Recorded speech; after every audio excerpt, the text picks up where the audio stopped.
Sa puso ng bawat isa sa atin, mayroong isang pagnanais na magbigay ng kahulugan, isang pagnanais na magbahagi ng pag-ibig. Narinig mo na ba ang pangako na ang ating buhay ay maaaring lumiwanag ng walang hanggan? Ang ating minamahal na Biblia ay mayroong napakagandang pangako para sa mga puso nating naghahangad ng pagmamahal. Matatagpuan ito sa Daniel Kapitulo 12:3, na nagsasabing, ang mga nagiging instrumento upang maraming tao ang matuto ng matuwid na pamumuhay ay magniningning na parang bituin, magpakailanman.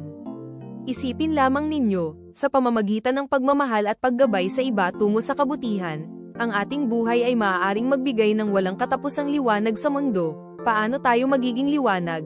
Simulan sa maliliit na gawa ng pagmamahal araw-araw, isang salita ng pampatibay loob, simpleng tulong, o pagbahagi ng kapayapaan ng Diyos. Bawat gawa ay lumilikha ng kabutihan na nagpapakinang sa atin tulad ng mga bituin. Ang pag-ibig ang susi sa walang hanggang liwanag.